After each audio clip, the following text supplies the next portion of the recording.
अस्सलामु अलैकुम वरहमतुल्लाहि वबरकातुहू। नहमदुहु व नुसल्ली व नुसल्लिमु अला हबीबिल करीम। अम्मा बाद औज़ु बिल्लाहि मिनश शैतानिर रजीम। बिस्मिल्लाहिर रहमानिर रहीम। अरे क्या बात सुनो ना, मोबाइल का दिखा रहा है, हट से मोबाइल दिखाना शुरू कर देते हैं, ना बात सुनते हैं। जलसे इसलिए थोड़ी होते हैं कि आप लोग कुछ मत सुनो, बस अपना काम करते हैं। नहमदुहु व नुसल्ली व नुसल्लिमु अला हबीबिल करीम। अम्मा बाद फ़अऊज़ु बिल्लाहि मिनश शैतानिर रजीम। बिस्मिल्लाहिर रहमानिर रहीम।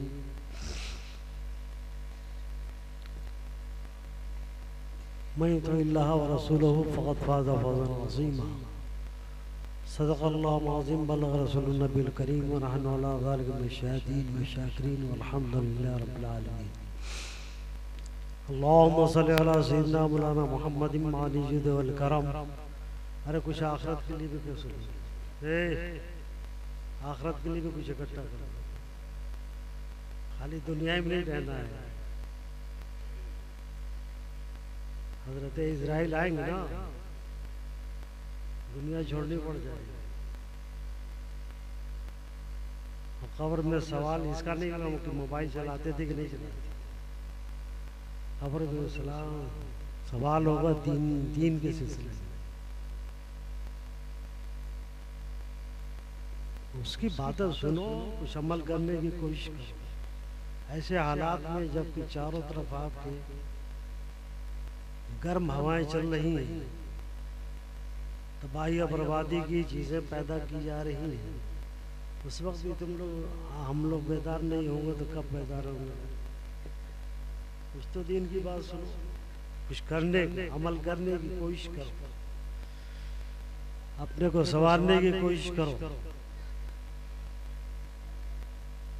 अल्लाहुम्मा सल्लि अला सय्यिदिना मौलाना मुहम्मदिन मालिल जुद वल करम व अला आलिहि व बारिक वसल्लिम सलातु व सलामुन अलैका या रसूलल्लाह।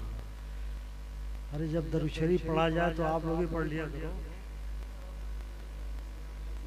सुनो,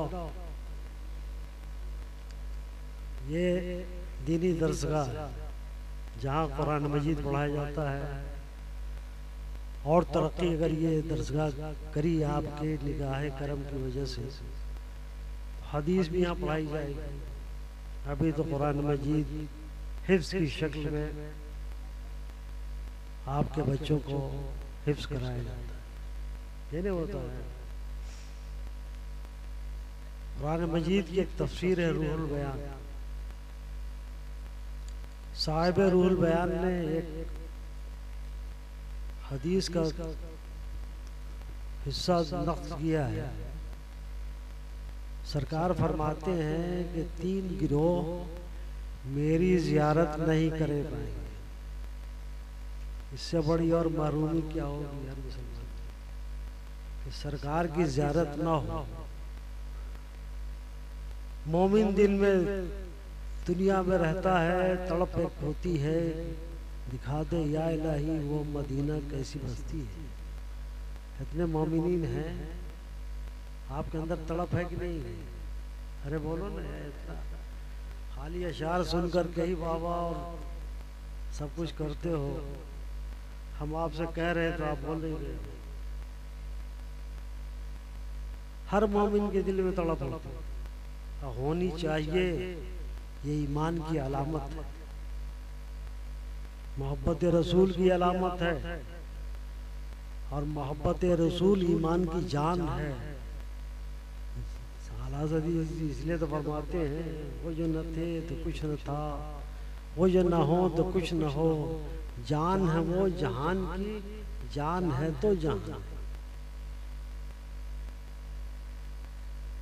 मोहब्बत का तकाजा यही है, सरकार की मोहब्बत का तकाजा ये है कि आप में तड़प पैदा हो कि दिखा दे या इलाही वो मदीना कैसी बस्ती है, जहाँ पर रात दिन मौला तेरी रहमत बरसती है। होनी चाहिए कि नहीं होनी चाहिए? लड़के चलो शैतान नहीं को इस्तेमाल करता है। तो मजलिस में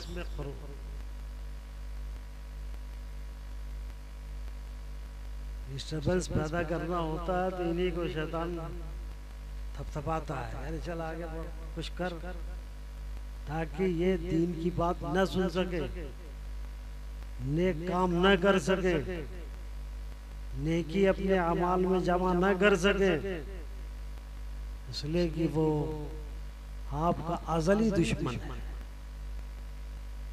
शैतान अज़ली दुश्मन है,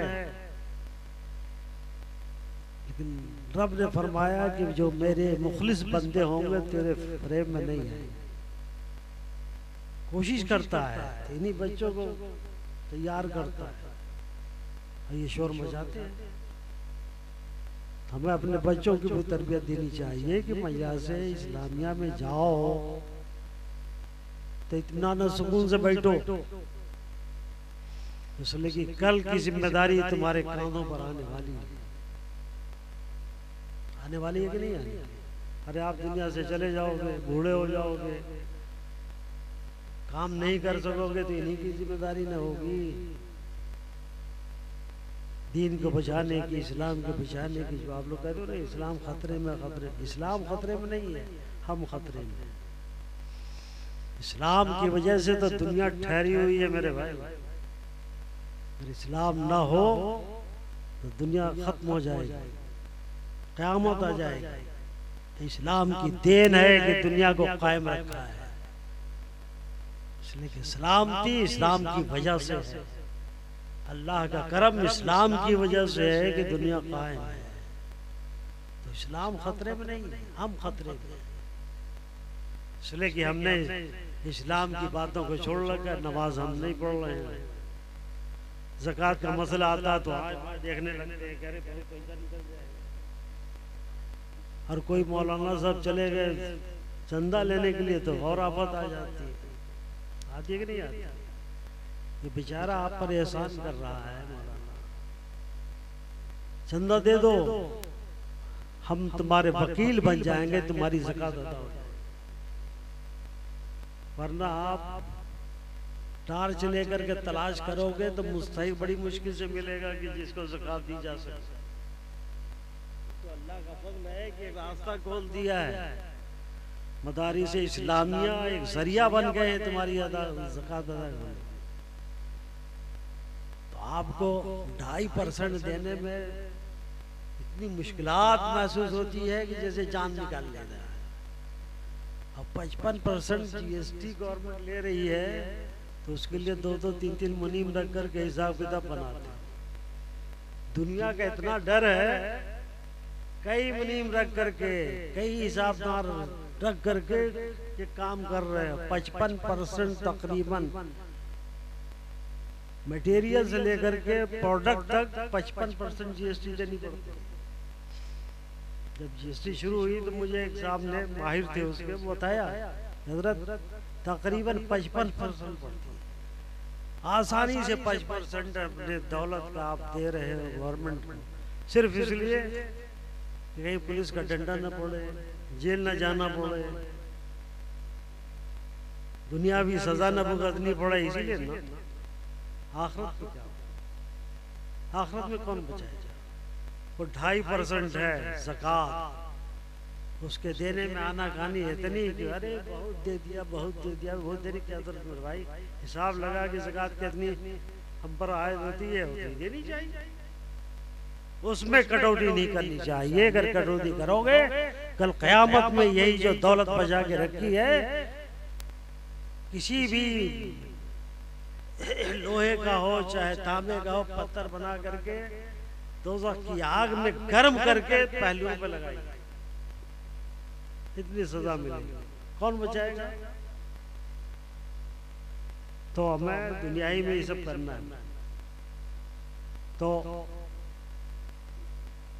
रोजे का भी मामला ये है।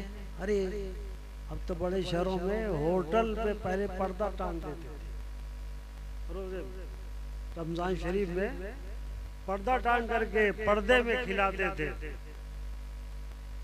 अब रोजे में पर्दा डालो चाहे मत डालो, खिलाना कैसा है? अज़ाब इलाही को दावत देना है कि नहीं देना है? बोलो, अरे बोलो ना। लेकिन तिजारत करनी है, कमाना है, जैसे कमा लो, जायज। देखो मुसलमान हो मेरे भाई, मुसलमान को जायज और नाजायज में फर्क होता है, इसीलिए उससे उसके साथ ना लगा, ये मत करो। जायज काम करो, जायज कमाई करो, खाओगे जायज तो तुम्हारे खून में भी जायज ही मामला।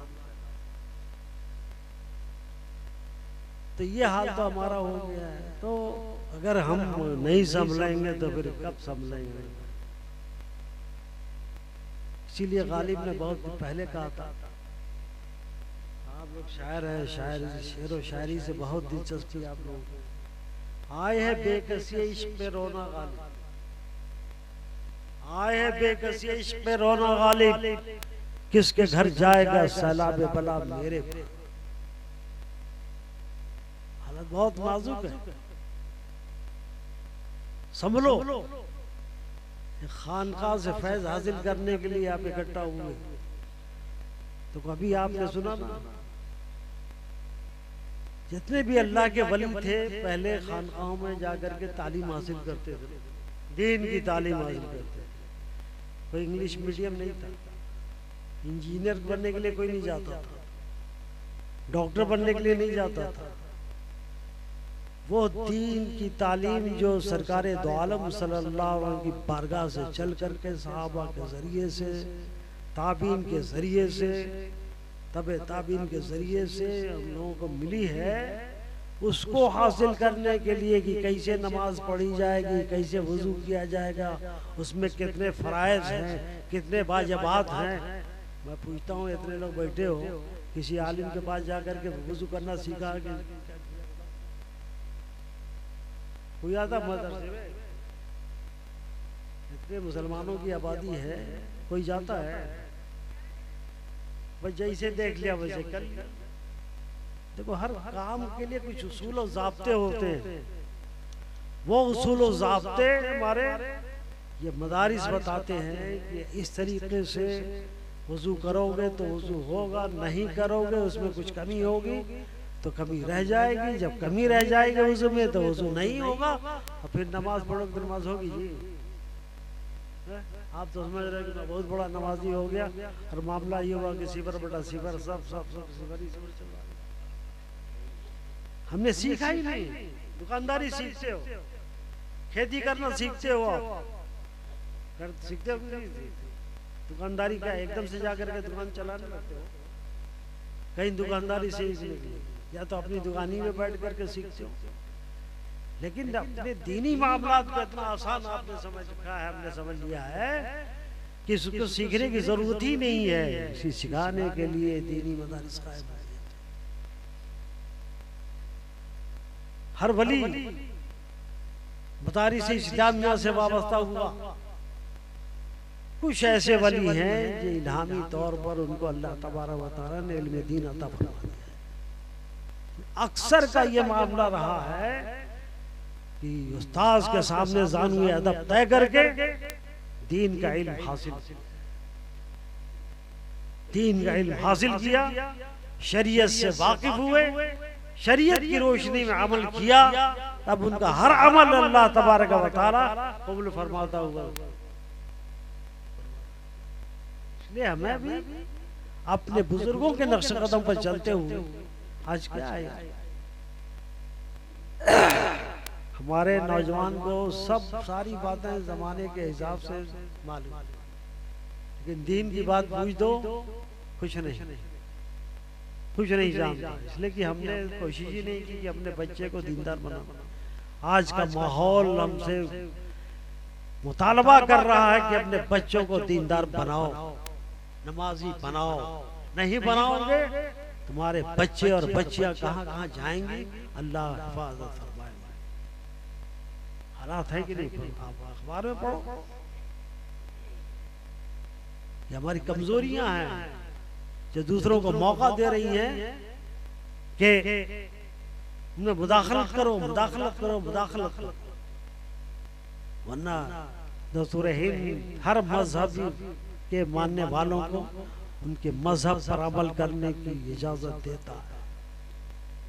लेकिन क्या है, अरे कोई आवे तो आने दिया करो उसको, उसके पीछे सारी अपनी तवज्जो खर्च कर दोगे तो फिर हमारी बात क्या सुनोगे?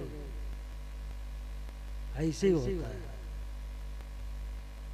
तो मैं अर्ज कर रहा था कि दी ये मदारिस इस्लामिया जो दीन सिखाते हैं, हमें नमाज पढ़ना सिखाते हैं, वालिदैन की फरमाबरदारी करना सिखाते हैं, कौन सा इल्म है यार जो सिखाता हो बताओ तो मुझे। मैंने भी कॉलेज की जिंदगी गुजारी है, यूनिवर्सिटी की जिंदगी गुजारी है, तालीमात को देखा है, सिर्फ और सिर्फ हमारे मदारिस इस्लामिया की तालीम है जो दीन की बातें सिखा करके दीनदार बनाता है, पाकीज़ा इंसान बनाता है, माहौल को बेहतर बनाता है। वरना और ठीक है दौलत कमाने के रास्ते भाव हुआ है, लेकिन दीन सीखने के लिए आपके यही कमजोर इदारे जो नजर आ रहे हैं, बड़ी मुश्किल से हमारे हाफिज साहब ने अगली ऊपरी मंजिल की कुछ बीमे बना दी हैं, खंबे खड़े कर दिए, कितनी मुश्किलात का सामना किया होगा उन्होंने। तो किसके लिए कर रहे हैं? आपको दीनी तालीम देने के लिए कर रहे हैं। अरे कुरान ही पर एक नालायक पैदा हो गया है, 26 आयतें निकालने के लिए उसने सुप्रीम कोर्ट में एप्लीकेशन कर दी, ये कि नहीं थी? बोलो ना,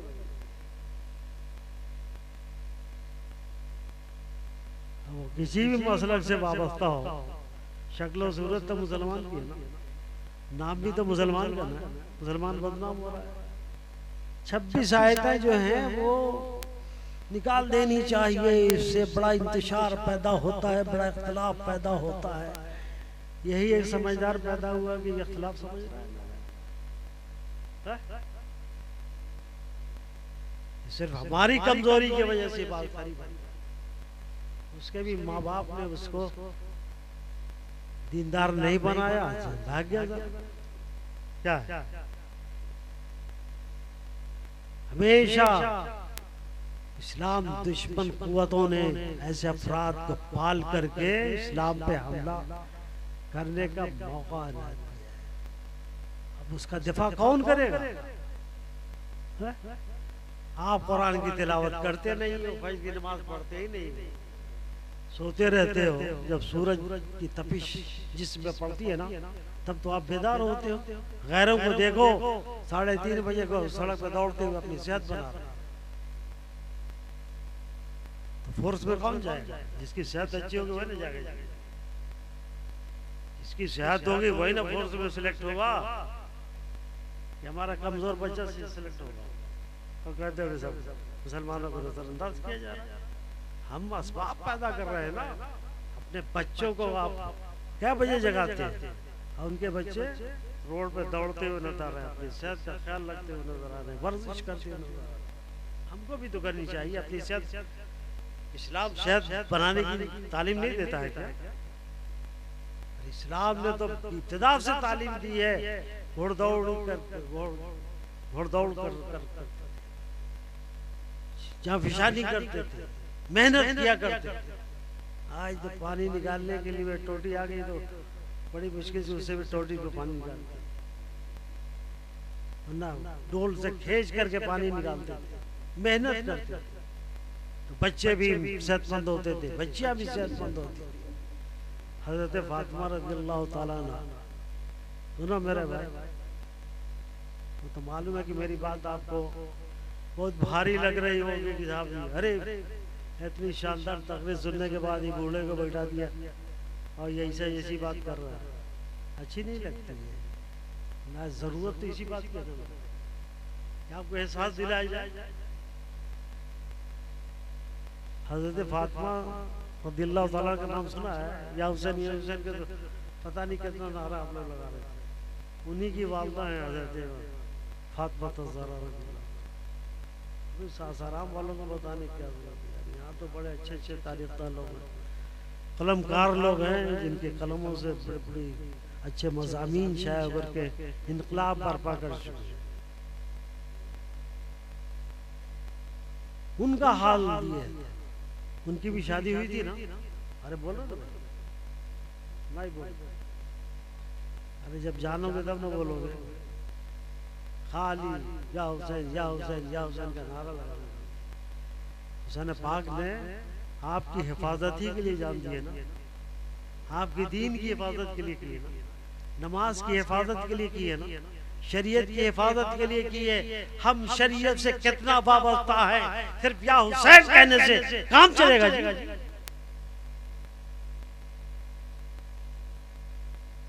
तो नहा हो गया कि अपना कलेजा ठंडा कर लिया, हुसैन कर रहे हैं और उनका किरदार को दूर रखे हुए हैं, घरों में जाकर के सजा दिया।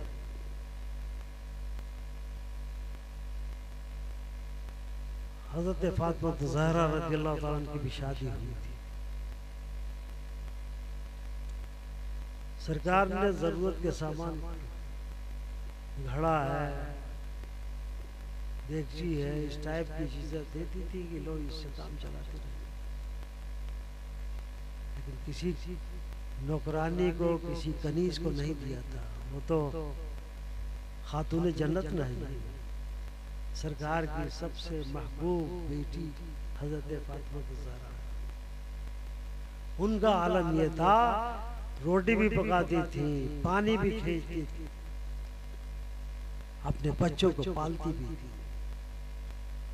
हजरत अली करमल्लाहु वजहहु की खिदमत भी किया करती थी, सब कुछ कर इतने नाज और नखरे से पली हुई बेटी है सरकार दो आलम सल्लल्लाहु। रोटी पकाते पकाते उंगलियां जल गई थी। रोटी तवे पर न डाला जाता है। चल ऐसे सुनाएगा, इसके अब्बा सिखाते हैं। अब्बा ने तो भेज दिया कि जा बेटा जो चाहे करता है। 150 आदमी बैठे होंगे, उनको भी डिस्टर्ब करता है, बैठ।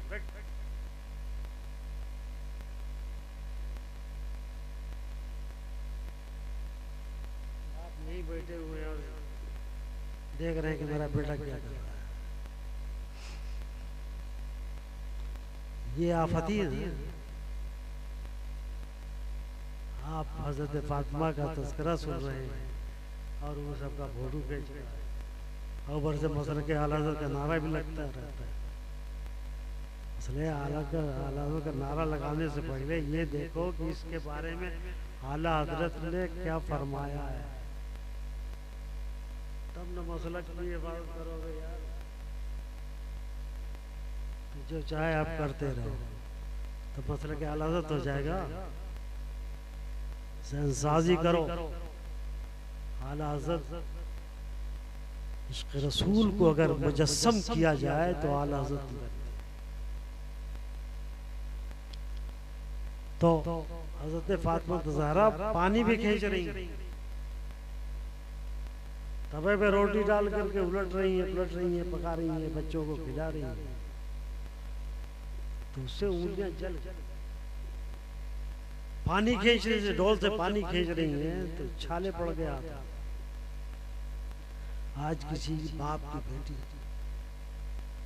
जरा सा मालदार हो या औसती दर्जे का हो जाए, तो जब देखेगा अपने बच्ची के हाथ में छाले पड़े, जख्म देखेगा, तो उससे रहा जाए, जा करके अपने समझी से जाके लड़ाई लड़ेगा। मैंने इसीलिए शादी की अपनी बच्ची की, तेरी मांग मैंने पूरी की। तूने फ्रीज मांगी, फ्रीज दे दी मैंने। तूने ये मांगा तो वो मैंने दे दिया। इतने लाख रुपया मांगा वो मैंने दे दिया। फिर मेरी बच्ची के हाथ में छाले पड़ेंगे, लड़ाई होगी कि नहीं होगी बोलो। ये खातून जन्नत। अगर भूख लग जाए तो जन्नत से खाना आ जाता है। कपड़े की जरूरत हो जाए, अल्लाह की बारगाह में हाथ उठ जाए तो कपड़े भी आ जाते। ये हैं खातून जन्नत, उनके हाथ जल गए, छाले पड़ गए। हजरत अली करमुल्लाह तआला वजह करीम ने देखा, बेचैन हो गए। कहा फातिमा जाओ अपने बाबा जान के पास, गनीमत का माल तकसीम हो रहा है, अर्ज करना बाबा जान मेरे यहाँ बहुत आप मुझसे मोहब्बत रखते हैं, एक कनीज मुझे दे दी जाए, गनीमत का माल। गनीमत में इनका भी हिस्सा बनता है, सारे मुसलमानों का हिस्सा बनता था। जब फौज किसी मुल्क किसी शहर में या दूसरी फौज से माल इकट्ठा होता था तो गनीमत का माल होता था, वो सारे मुसलमानों में तकसीम होता था। तो हजरत अली ने मशवरा दिया हजरत फातिमा को कि जाओ अपने बाबा जान से कहना, बाबा जान ये हाल मेरे हाथ जल गए, छाले पड़ गए, जख्म हो गया। गई अर्ज किया रसूलुल्लाह सल्लल्लाहु अलैहि वसल्लम से, बाबा जान आपकी फातिमा का यह हाल है। तो सरकार दो आलम सल्लल्लाहु अलैहि वसल्लम से उन्होंने अर्ज किया, बाबा जान एक कनीज मुझे दे दी जाए ताकि वो मेरा हाथ बटाए, मेरा काम करे, छाले पड़ गए हैं। तो सरकार ने क्या जवाब दिया जानते हो? बद्र के यतीमों का मुझे पहले ख्याल करना है, उनको पहले माल दूंगा। तुम्हारे लिए तस्बीह है 33 मरतबा सुभान अल्लाह पढ़ो हर नमाज के बाद, 33 मरतबा अल्हम्दुलिल्लाह पढ़ो, 34 मरतबा अल्लाह अकबर पढ़ो। आज भीख मंगे जाते हैं ना, अपने बच्चे की शादी तय करने के लिए तो तय करते हैं, इतना मैं ये लूंगा ये लूंगा ये लूंगा ये लूंगा। होती है कि नहीं? हक तो ही है। मुझसे तो लोगों ने अपनी तकलीफों को वो बयान किया है कि मैं क्या बताऊं।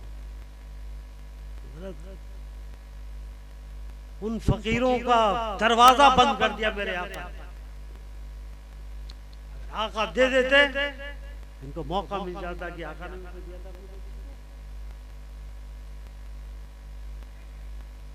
अपनी बच्ची को क्या दे रहे हैं? तस्बीह, जिक्र इलाही दे रहे हैं।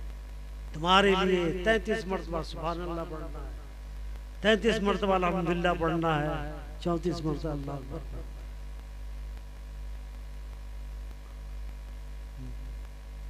फातिमा हमें अपने गरीब भाइयों का ख्याल करना, यतीमों का ख्याल करना।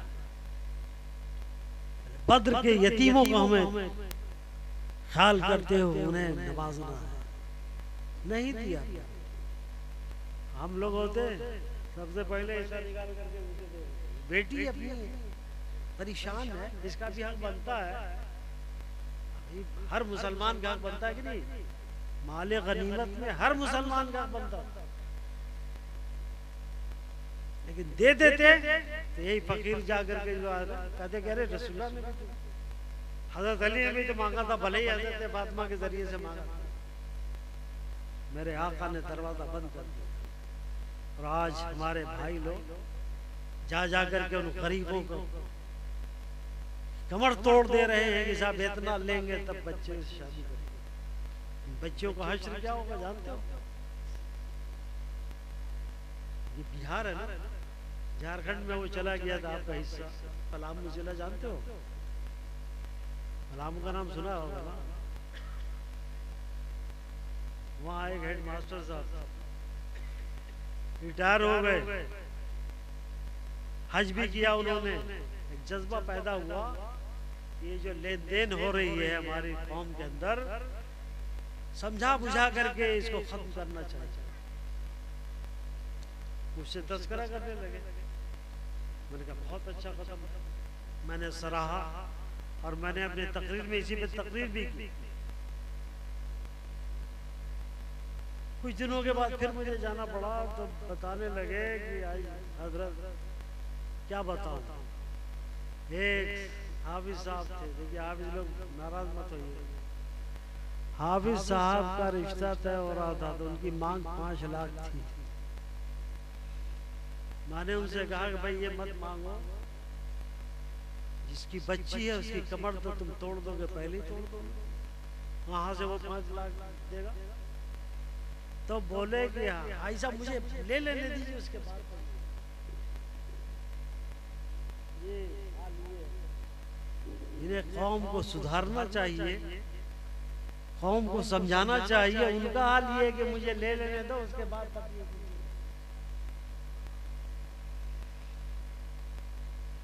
फिर उसके बाद मुलाकात हुई तो वो अलमिया लिस्ट दिखाने लगे, फला गांव की बच्ची फला ठाकुर के साथ चली, फला बानो जो है फला के साथ चली गई, ये लिस्ट मेरे पास। अल्लाह रहम फरमाए, दोनों की गलती है। अगर वो दीनदार बच्ची होती जान दे देती, लेकिन उसको नहीं जा सकती, तो उसकी गलती। हमने दीनदार बनाए, दीन सिखाया नहीं, खौफ इलाही दिल में पैदा ही नहीं किया। अब वो आराम इंसानी जज्बात है, नफसानी ख्वाहिशात की तकमील का कैसे हो? समाज में ये है, इसीलिए जिस दिन बच्ची पैदा होती है आज के समाज में, उसी दिन से उसका बाप 20 साल के बाद का मामला सोचने लगता है कि जब ये 20 साल की बच्ची हो जाएगी तो फिर क्या हश्र होगा मेरा। उसी दिन से वो गम में डूब जाता है, सदमात घेर लेते हैं, ये समाज माफ नहीं करेगा हमको, हम अपनी बच्ची का क्या करेंगे। मेरे भाइयों जरा सोचो, किसकी जिम्मेदारी है? हमारी तो जिम्मेदारी है। हम क्यों ऐसे मामला पैदा करते हैं जिससे हमारा कमजोर भाई कमर टूट जाए, उसकी तबाह बर्बाद हो जाए।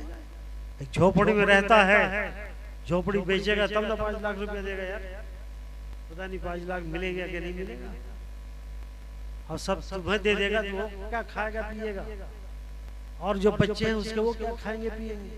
कभी सोचा आपने? खाली आते हो कहते हो हज़रत दुआ कीजिए दुआ कीजिए दुआ कीजिए। अपने माहौल को बदलने की कोशिश करो, अपने ज़हन फिक्र को दीनी बनाओ। अगर दीनी होगा तुम्हारे अंदर शऊर पैदा होगा, मोहब्बत रसूल शऊर पैदा करेगी, इसका भी ख्याल रखो। मेरे आका सल्लल्लाहु अलैहि वसल्लम का मामला ये फरमाते हैं, वो मुसलमान नहीं है जो पेट भर करके सोए और उसका पड़ोसी भूखा रहे। इस रसूल की ये तालीम हो, हम कितना ख्याल करते हैं बताओ? हम कभी अपने पड़ोसी की पूछते हैं, खैरियत पूछते हैं, आज तुम्हारे घर में खाना है कि नहीं है, आज तुम्हारे बच्चों ने खाना खाया कि नहीं किया? मेरे आका फरमाते हैं, अपने लिए अगर फल लाया करो तो कुछ पड़ोस में भेज दिया करो, नहीं तो खामोशी से लाओ, खामोशी से तुम्हारा बच्चा तुम्हारे घर में वो फल खाए, बाहर ना निकले कि उस पड़ोसी का के बच्चों का दिल दुखे। सरकार तो ये तालीम दे रहे हैं और हम अपने पूरे माहौल को तबाह बर्बाद किए हुए। अल्लाह रहम फरमाए। इसलिए मैं अर्ज कर रहा हूँ कि दीनी ज़हन में फिक्र बनाओ, दीन की तरफ से राग़िब हो और अपने कल्ब को रोशन करने की, दीन से रोशन करने की जरूरत समझो। ये जब होगा तब इंशाअल्लाह ताला हमारा माहौल ठीक होगा। सिर्फ इतने कहने से काम नहीं चलेगा। अरे क्या कर रहे हैं, पड़ोसी ये कर रहा है। सरकार दो आलम सल्लल्लाहु अलैहि वसल्लम तशरीफ लाए, अरब में शराब नोशी इतनी ज्यादा थी कि रोए रोए में उनकी शराब बस गई। जब हुर्मत का ऐलान हुआ शराब के, रावी फरमाते हैं मालूम होता था कि आज शराब की बरसात हुई है, कि गलियों से शराब बह रही है।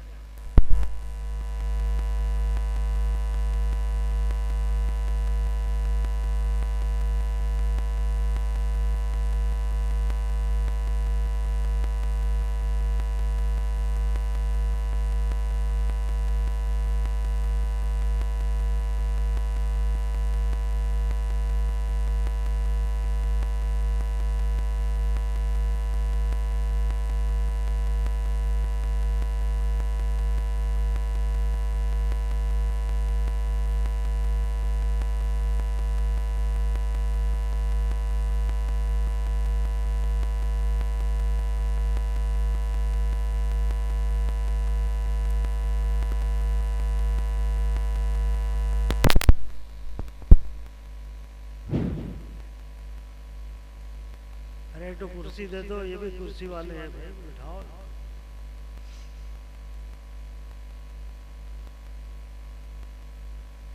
किसी ने भी सरकार से नहीं अर्ज किया या रसूल अल्लाह हमको कुछ मोहलत दे दीजिए।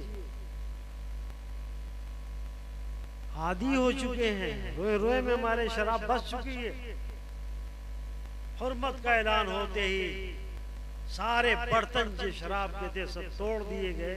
रावी फरमाते हैं मालूम होता था कि इस दिन मदीने मनव्वरा में शराब की बारिश हुई है कि गलियों में शराब बह रही है। या सिर्फ एक ऐलान, दीन होता है तो उस ऐलान का असर होता है। हुक्म शरीय की रोशनी में इंसान कदम बढ़ाने की कोशिश करता है। दीनदार है या नहीं है? मौलाना रुक जाए, कितनी दिन की बात बताऊं मैं, अपना मोबाइल ही चलता रहता है, यही ना होता है। खुश होते हैं। माँ बाप की भी कमजोरी है मेरे भाई, बच्चों ही की सिर्फ कमी नहीं है, माँ बाप की कमजोरी है। मैं पूछता हूँ कि आपने 6-7 हजार रुपए का मोबाइल तो दे दिया है बच्चे के हाथ में, 10 रुपए की नमाज की किताब दी कि बेटे इस किताब को भी पढ़ लिया करो, कुछ नमाज के आदाब सीख लिया करो, रुकू में क्या पढ़ा जाएगा ये सीख लिया करो, ये तस्बीह कब पढ़ी जाएगी ये सीख लिया करो, अत्तहियात कब पढ़ी जाएगी ये सीख लिया करो। दिया आपने कई हजार का मोबाइल दे दिया। और क्या करता है, जितने भी खुराफात उसमें आती है ना, सब देख करके अपने दिल को बहलाता है। जब खुराफात से दिल बहलेगा तो दिल में खुराफात ही न पैदा हो गया। दीन की चीज तो दी नहीं आपने, थमा दिया झिलझिला। मेरे दोस्त, बच्चों की तरबियत की भी जिम्मेदारी माँ बाप पर है। कैसे होंगे? मेरे आका फरमाते हैं कि 7 साल का बच्चा जब तुम्हारा हो जाए, हाथ पकड़ करके मस्जिद ले जाओ। जब आप खुदा मस्जिद ले जाओगे तो बच्चे का हाथ पकड़ के ले जाओगे? अरे बोलो ना यार, नहीं बोले, टांग फंस रही है ना,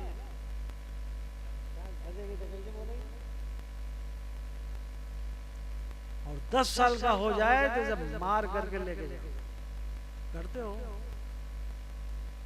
डांटते तक तो हो नहीं। अरे खुद ही नमाज जब नहीं पढ़ोगे तो बच्चों को क्या पढ़ाओगे?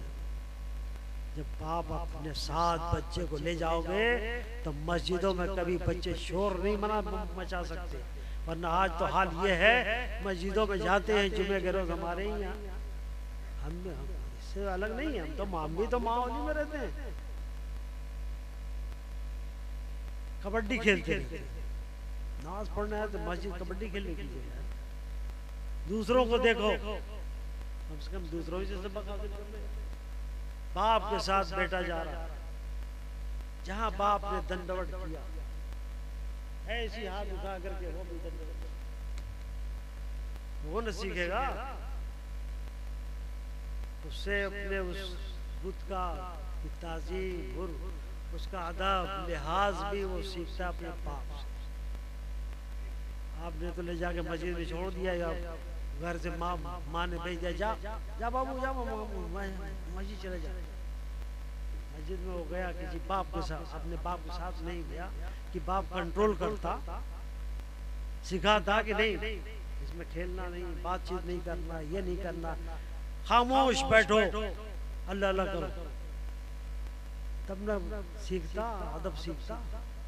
हमने सिखाया, और जब बड़ा हो गया आपके साथ बेहूदगी करने लगा, इमाम साहब अब इमाम साहब की जिम्मेदारी ताबील नहीं करके दे, यही ना होता हजरत। सरकार ने फरमाया 7 साल का रहे। देखो अभी शोर बेदार हो रहा है बच्चे का, शोर बेदार हो रहा है, समझ कुछ पैदा हो रही है।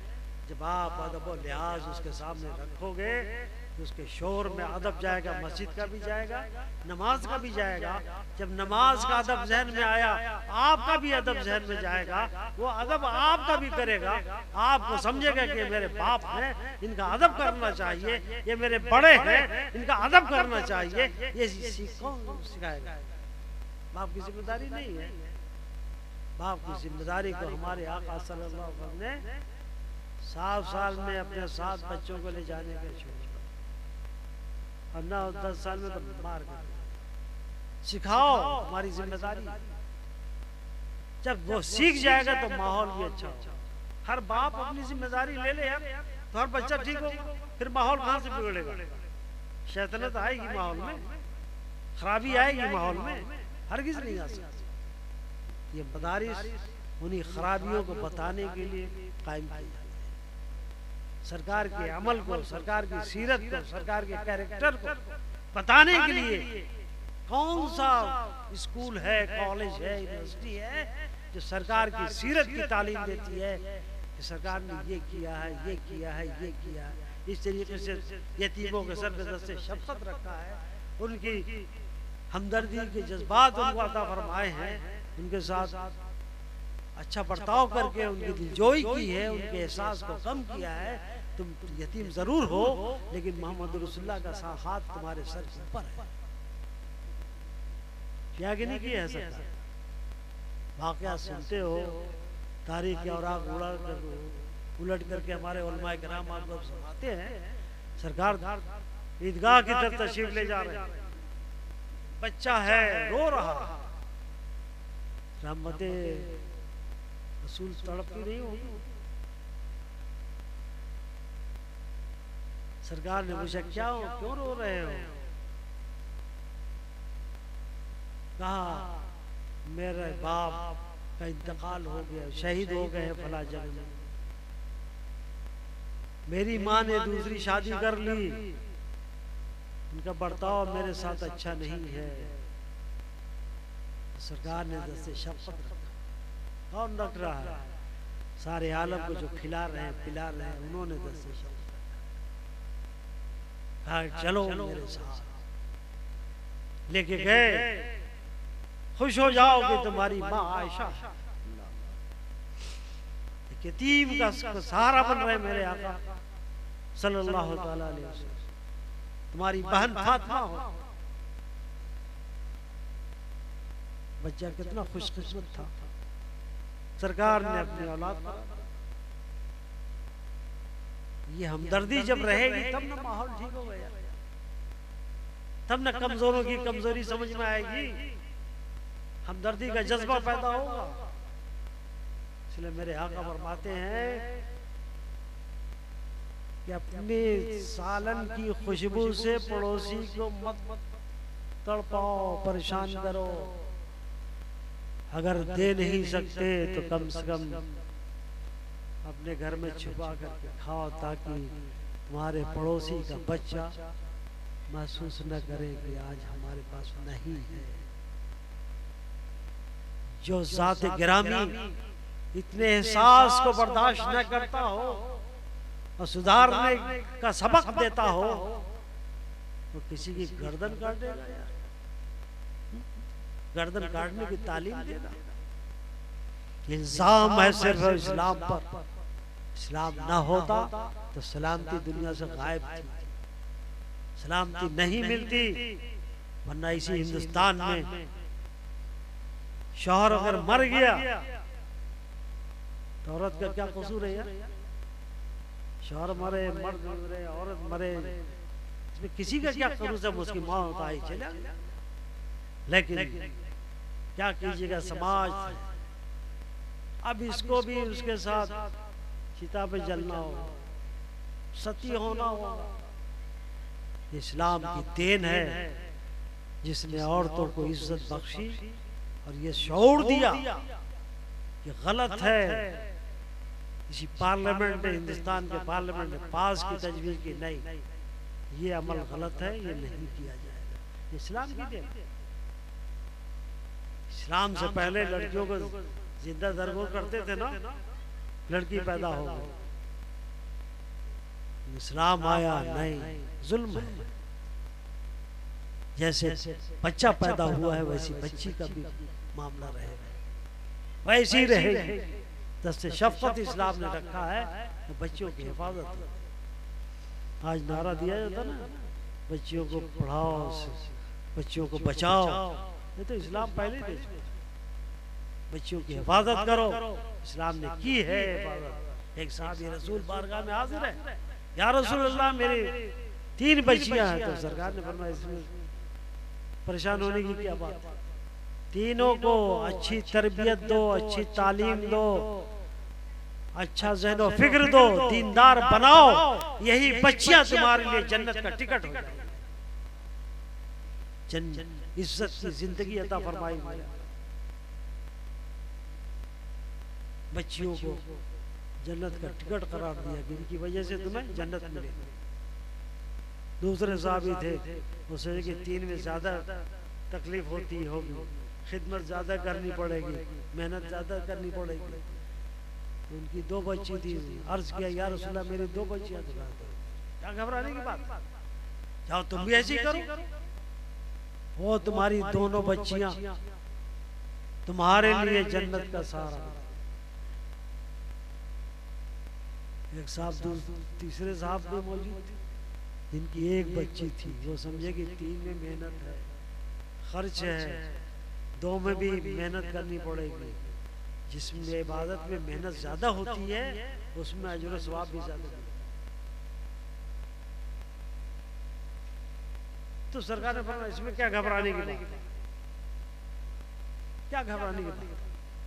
तुम एक तो सजाओ बजाओ, एक को पढ़ाओ, दीनदार बनाओ, मोमिना बनाओ, वो तुम्हारे लिए जन्नत का टिकट। किसने इज्जत दिया? इस्लाम है जिसने बढ़ करके इन कमजोर तबके को सहारा दिया, आगोश में। और हम उन्हीं को ठुकराएं यार, उन्हीं के लिए हम जालिम की शक्ल बन करके उनके माँ बाप को तबाह बर्बाद करें। ये इस्लाम का किरदार नहीं है। इस्लाम का किरदार ये है हर कमजोर की कमजोरी को समझो और उसकी मदद करो, ताकि वो भी खुश होकर के दुनिया में जी सके, दुनिया में रह सके। ये तालीम इस्लाम। मैंने आयत पढ़ी है, मैं युतिल्लाह व रसूलहू फ़क़द फ़ाज़ फ़ौज़न अज़ीमा। जिसने अल्लाह और रसूल की इताअत और फरमाबरदारी की वो अजीम कामयाबी से हमकिनार हुआ। हर आदमी कामयाब होना चाहता है, होना चाहता है कि नहीं होना चाहता? बताओ। कामयाबी के लिए आप तिजारत करते हो ना। कामयाबी का मंशा होता है कि सुकून से जिंदगी गुजर जाए, दौलत आएगी, सुकून से जिंदगी गुजरेगी। लेकिन कितने दौलतमंद बगैर टैबलेट के सोते नहीं, इस कदर बेचैनी होती है। और उन्हीं के पास फोन भी आता है, इतने लाख रुपया, इतने करोड़ रुपया दे दो वरना तुम्हारी जान चली जाए। तो चैन से रहेगा? बेचैनी, दौलत भी बेचैनी का जरिया। हमने सोचा है, हमने ये उसूल बनाया, कुरान ने नहीं उसूल किया है। कुरान तो ये कहता है अल्लाह रसूल की इताअत और फरमाबरदारी करो, उनके हुक्म की तामील करो, जो वो फरमाते हैं उस पर अमल करो। अजीम कामयाबी समझो। अजीम कामयाबी क्या है? अल्लाह और रसूल राजी हो जाए। अल्लाह और रसूल कैसे राजी होंगे? जो उन्होंने फरमाया उसके खिलाफ करोगे तो अल्लाह और रसूल राजी होंगे? बताओ भाई, आप ही फैसला करो। नमाज पढ़ने का हुक्म दिया, नमाज नहीं पढ़ोगे तो अल्लाह और रसूल राजी होंगे?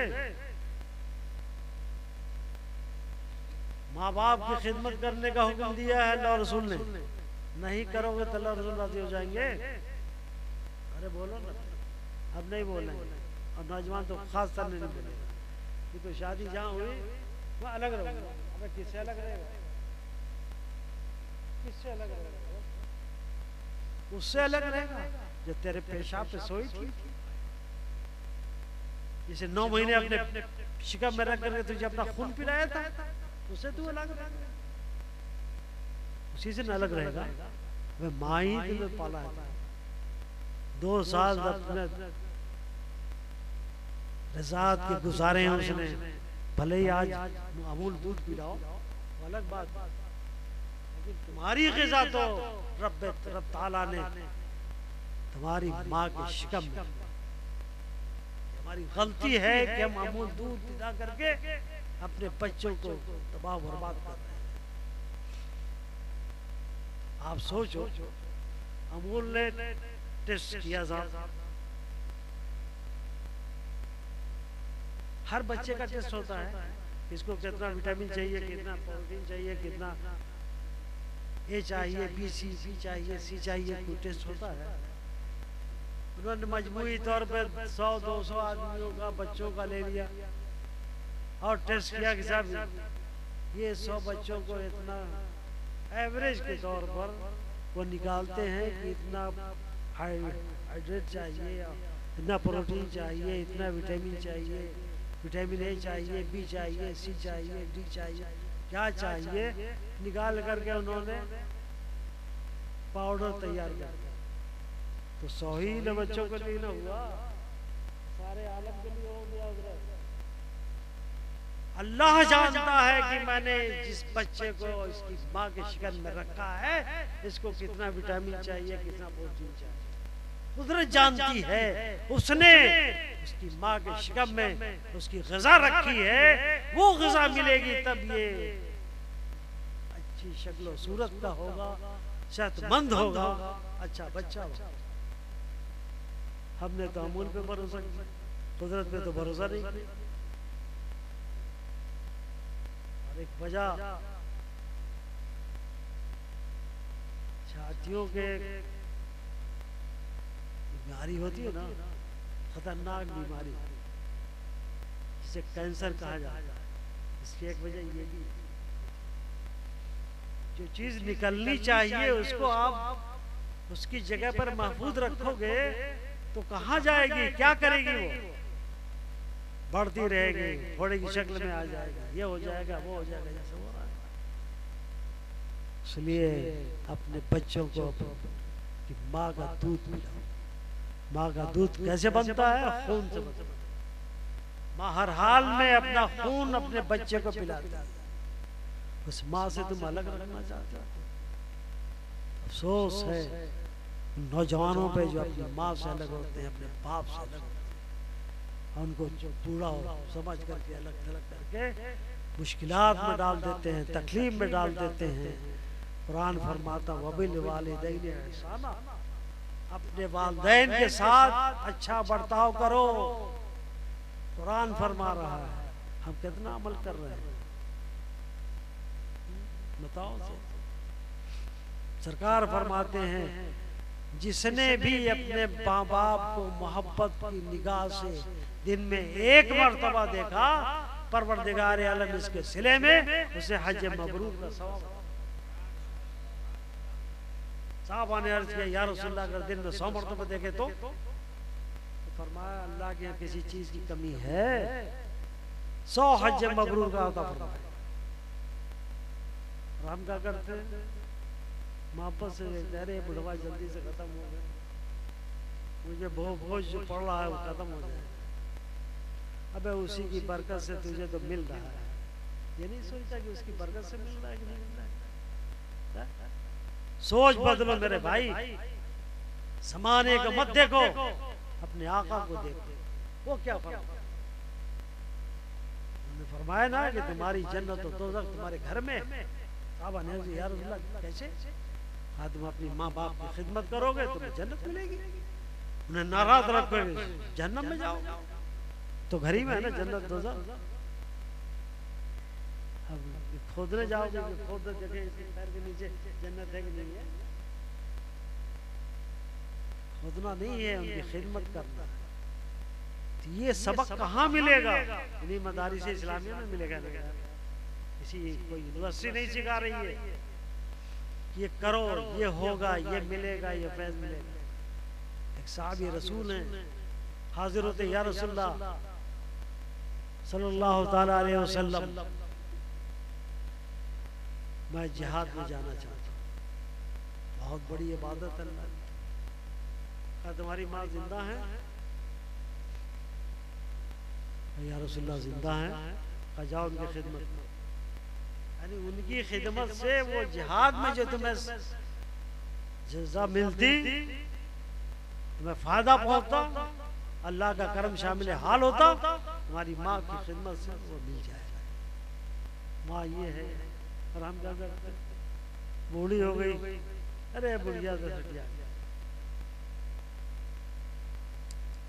माँ देखो एक साहबी रसूल, हम जरा सी खिदमत करके बहुत इतराजने लगते हैं ना।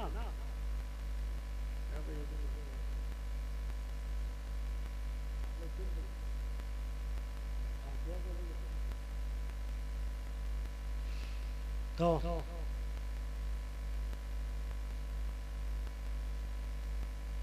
एक साहबी रसूल है, देखो साहबा की जिंदगी को भी अपने सामने रखकर मेरे आका फरमाते हैं ना,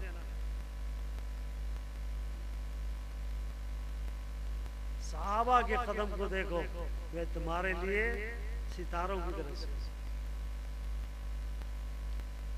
जिसकी भी तुम इक्तदा करोगे, पीछे चलोगे, कामयाब हो जाओगे। पहले कंपास वगैरह नहीं था, संत मालूम करने के लिए सितारों को देखते थे, जहाज से या कश्ती से सफर करते थे ना, तब संत मालूम होता था कि ये पश्चिम है कि पूरब है कि क्या है, क्या है।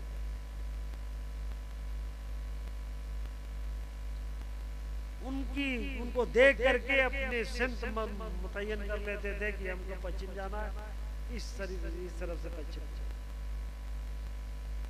तो मंजिल पे पहुंच जाते थे। इसीलिए फरमाया मेरे साहबी का नजुम वही में तुम एहतदे तुम, जिस साहबी के भी पीछे पीछे चलोगे, पैदा करोगे, कामयाब हो जाओगे। तो साहबी रसूल है, हाजिर बारगाह होते, या रसूलल्लाह मैंने अपनी माँ को कंधे पर बिठा करके हज कराया है। कैसे? कंधे पे बिठा करके हज जानते हो कितने दिन में होता है? 5 दिन में होता है।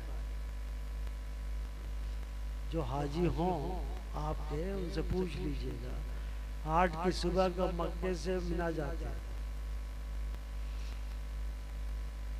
9 की सुबह को अरफात जाते हैं, शाम को दिन डूबने के बाद अरफात से रवानगी शुरू होती है, मुज़दलिफा आते हैं, मगरिब की नमाज नहीं पढ़ते। अरे दिन डूब गया तो पढ़ना नहीं चाहिए, लेकिन नहीं, हुक्म है मुज़दलिफा में जा करके नमाज पढ़ो मगरिब की, और वो भी इशा को मिलाकर। क़ज़ा नहीं होगी, अदा ही नहीं। क्यों? इसलिए कि मेरे महबूब ने पढ़ी है, जैसे महबूब ने पढ़ी है वैसे पढ़ोगे, तुम्हारी सब अदा हो जाए। मुज़दलिफे से 10 की सुबह को बिना आकर के बढ़ के शैतानवा को कम करेंगे, फिर जाकर के शुक्रिया का ज़बीहा कर, ये हज का शुक्रिया, सुन्नत इब्राहिमी अदा कर।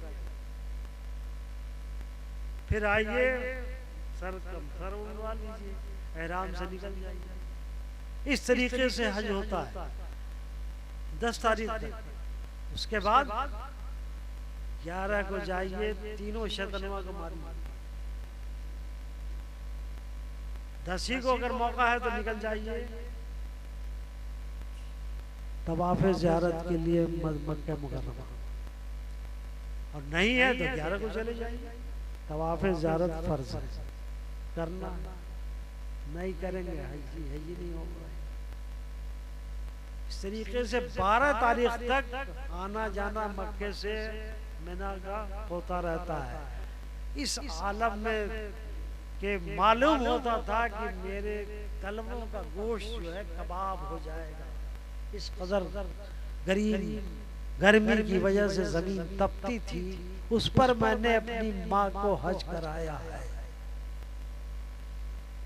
देखा मैं पहले बचपन में अगर देखते थे बाबा गए हज कर, बाबा जब किसी लायक नहीं होते थे तो हज के लिए बाबा हज कर गए। अब जब 88 में गए तो बाबा का हज था। मुज़दलिफा हम लोग पहुंचे, बस से उतरे तो देखा है सईफुल उम्र चारों खाने झोला उधर पड़ा हुआ, बेसुध सोए हुए। मैंने कहा बाबा लोग ऐसे ही तो घर बैठे हुए, भेज दिया बाबा को हज करने के लिए। बाबा का श्री हो रहा है। अब पता नहीं उन्होंने नमाज मगरिब ईशा के साथ मिलाकर पढ़ी है कि नहीं पढ़ी है। तो इस तरीके से उन्होंने अपनी माँ को हज कराया, कंधे पे बिठा कर। फिर अर्ज करते हैं या रसूलल्लाह, सुनो मुसलमानों, और सबक हासिल करने की कोशिश। अर्ज करते हैं या रसूलल्लाह, क्या मैंने अपनी माँ का हक अदा कर दिया? हम थोड़ी सी खिदमत कर देते तो समझते हैं कि माँ का पूरा हक अदा। फरमाते हैं सरकार, तुम्हारी पैदाइश में तुम्हारी माँ को जितने झटके लगे हो, एक झटके का हक अदा। अब बकिया तो सर पर है ना,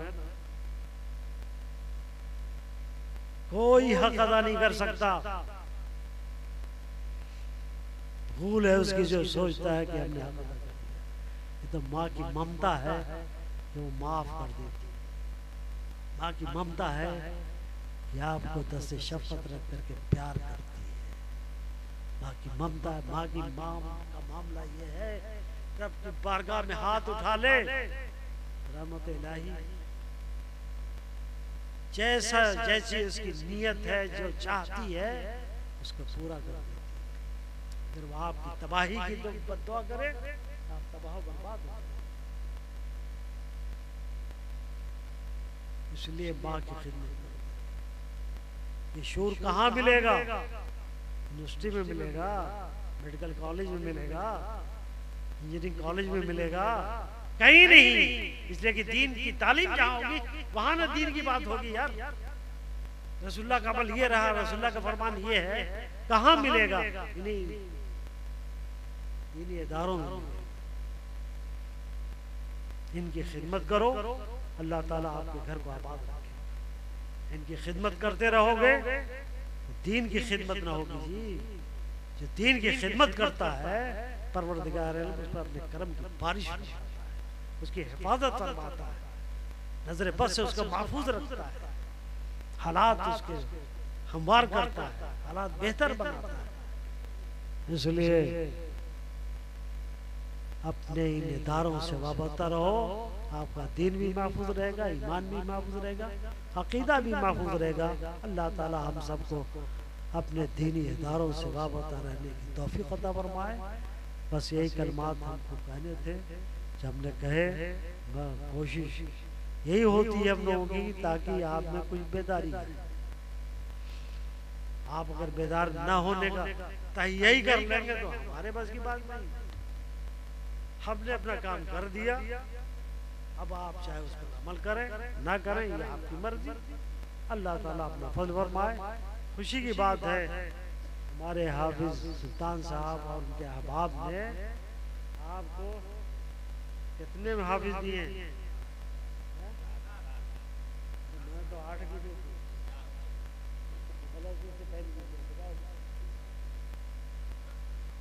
7 दिए। मैं सोचने लगा हमारा जलसा 9 बजे शुरू हुआ, 4 बजे खत्म हो गया। 7 घंटे में 7 नायब रसूल कहिए, चाहे कुरान कहिए, 7 घंटे की मेहनत है। 7 घंटे तक हुआ ना ये जलसा, 9 बजे से पहले से शुरू हुआ, अभी कुछ 4 बजने में कुछ बाकी है। 4 घंटे हमारे हाफिज सुल्तान साहब बहुत होशियार आदमी, अपने अमल से भी गिनती को जाहिर कर देते हैं कि मैंने देखो 7 वफात दे दिए कौम को, अब ये आपकी दीनी जरूरत को पूरा भी करेंगे, आपको कायदे से नमाज भी पढ़ाएंगे। आप लोग इसीलिए तो अपने बच्चों को मदरसे में नहीं भेजते, अरे इमाम ना बनेगा, इमाम ही नहीं बनेगा। अरे उसकी इज्जत तो देखो, पहले ये पुकारे जाते थे नाम से, अब कौम के अफराद इन्हें इनके नाम से नहीं पुकारेंगे, हाफिज साहब के नाम से, हाफिज जी के। और जब ये नमाज पढ़ाने के खड़े होंगे, आप मुझे बताओ कि इनके आगे क्या आदमी रहेंगे? अरे बोलो ना, कोई नहीं रहेगा ना। यानी पूरी कौम के सर इनके पैर पे झुकेंगे और इनका सर जो है किसी कौम के फर्द पर नहीं झुकेगा। अल्लाह ने ये इज्जत अता फरमाई है, कभी गौर नहीं किया यार? गौर करो तो इस इज्जत को हासिल करने के लिए आदमी लाखों रुपया खर्च करे तब वो बड़ी मुश्किल से, आसानी से 7 अल्फाज 7 घंटे के जलसे में आपको अदा करती है। अल्लाह ताला इनकी हिफाजत फरमाए, जो कुरान मजीद इन्होंने पढ़ा है, सीखा है और याद किया है, उनके सीने में महफूज रखे। ये दौर करते रहेंगे तो इंशाअल्लाह महफूज रहेगा। देखो कुरान को बहुत आसानी से याद हो जाता है। कुरान की यही कराम का सरकार का मौजज़ा है ना, सारे मज़ाहिब के लोग आजिज हो जाते हैं इस हिसाब पॉइंट पर आकर के, कोई भी किसी मजहब की किताब का हाफिज नहीं मिल सकता। अगर मिलेगा तो इस्लाम की किताब का हाफिज मिले। दुनिया इसीलिए इसको खत्म करने पे लगी रहती है, लेकिन जिसे अल्लाह रखे उसे कौन छपेगा जी? अल्लाह मुहाफिज हकीकी है कुरान मजीद का। हमने कुरान मजीद को नाजिल फरमाया है, हमारी मशीयत, हमारी कुदरत कुरान की हिफाजत फरमा रही है, तो अल्लाह जिसे महफूज रखेगा उसे दुनिया की कौन सी ताकत हिला सकती है? यही वजह है अरब भी कुछ नहीं कर सकता, न उसमें तरमीम कर सका, न अल्फाज को इधर से इधर कर सका, कुछ नहीं कर सका, और उसके मिसाल कोई इबारत नहीं ला सकता। ये कुरान मजीद है। अरब तो अरबी है, तो आजमी है, गुंगे हैं अरबों के सामने। हमारे का मामला है, अरब तो अरब जानते हैं, अरबी जानते हैं, वो भी कुरान मजीद के मिस्ल आयत तक नहीं ला सके।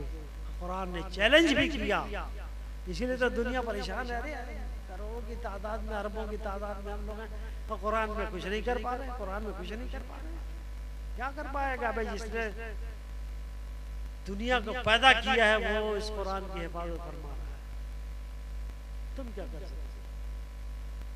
अल्लाह ताला इन बच्चों की हिफाजत फरमाए। खुशकिस्मत है इनके माँ बाप, कल क़यामत में वो खुशकिस्मती नजर आएगी। आप लोग नहीं भेजते हो, आप हिफ्ज़ कराने के लिए मदारसे इस्लामिया अपने बच्चों को। अरे क्या कमाएगा, क्या कमाई? दुनिया में ये सब कमाई रहने जाएगी। अगर 50,000 लाख रुपया भी कमा रहा है तो कब्र में लेके जाओगे? ये अपने कुरान को लेके जाएगा।